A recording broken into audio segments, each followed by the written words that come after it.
Hey, we're here with Tyler Stewart of the Barenaked Ladies. Tyler, are we just going to wait for the other guys to show up, or should we start on our own, or what? I think we should start on our own. Is that your way of telling me it's just you? It's just me, man. You lucked out and got just the drummer this time. Wait a second, I was told Barenaked Ladies. That's a plural. Did you draw the short straw? Actually, no, I this is an honor. Are you kidding me? For not every day you get interviewed by Ed the Sock. Well, So you guys had an opportunity once before. I don't know if you remember, during a Much Music Video Awards, the idea was you were in the big boardroom, and I was going to open the door and say, hey, guys, and you were going to say, hey, Ed the Sock. And I opened the door and said, hey, guys, and you all in unison said, fuck you, Ed the Sock. well, back in the day, those Much Music Awards were let's say they were fueled. Oh, I see. Listen, you guys and me both sort of broke into public consciousness at roughly the same time. I'm not going to say how many years ago, but it's many. And at the time, people said the same thing about me as they said about you. A novelty act that won't last. But here we are, you and I, me with my radio show, you with the upcoming concert stuff. Why do you think you didn't wind up being a novelty act? Well, I think, the material was always there. Sure, we had fun songs and, novel songs with humorous subject matter. But I think at the end of the day, we also had all kinds of other songs and we were a great live act. So, we're always in it for the long haul. And I think the quality of the material stands on its own. It's funny, the Beatles, our friends, the Beatles, they had some funny songs too. The Beastie Boys, Beck, they've had some funny songs. Nobody wrote them off as novelty acts. And so we've proven them wrong as well. This is our 35th year of existence. So Barenaked Ladies are going strong and, screw the haters. Yeah. I have to say that your music over the years, you've managed to evolve and keep growing. At the same time, you've kept the core of your own sound. And that's not an easy thing to do. And I listen, I admit personally, I like some of your later stuff better than the early stuff. I'm a big fan of Ed's vocals. Well, thank you. That's actually a nice compliment because, we still really enjoy doing this and we're not done yet. We still put a lot of effort into our craft and we're writing songs and performing and always honing our show. So, to still be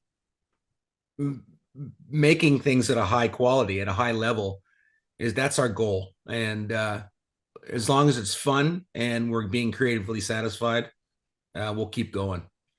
Another thing that's different about when you started and now, your first breakout, correct me if I'm wrong, was If I Had $1 Million, correct? That's correct. And the lyrics were all about all the crazy, luxurious things you'd buy. Now, the song was If I Had $1 Million would be, I would buy a one-room condo. Yeah. If you're lucky. Yeah. It's amazing how little $1 million gets you these days.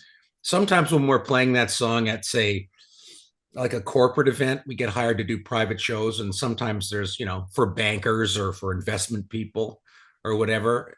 Ed sometimes, pauses and says, now some of you out there are probably thinking, how badly would I have had to screw up to only have $1 million? There you go. That's exactly it. Yes, now, you guys have been together, the group of you that are there now, 35 years, you said. Most bands can't stand each other after about 5. How is it you guys still tolerate and perhaps even like each other after all this time? Well, we've been through the ups and downs, Ed. We've had members depart, and we've had one member struggle with cancer. We've had ups and downs and children born and all kinds of stuff. But we've managed to respect each other, learn how to give each other space, and also continue to create and have respect for each other's creativity. So I think that's the main thing, is that everybody's really involved. Everybody's a hands-on member of Barenaked Ladies. The 4 guys who are here really want to be here, and we put our all into it. So I think that helps as well. when you're all striving for the same thing. And after 35 years, what you're striving for is a good job environment, creative satisfaction, and a decent paycheck. So we've got all those things going for us, and that helps in the getting along department. Well, I noticed you said that you guys are all hands-on, except when it comes to interviews with me, apparently. Yeah, exactly. Let's talk about the concert coming up June 27th at the Sobeys Arena over at York University. What can we expect? It's called the Big Racquet, and it's got this tennis theme, right?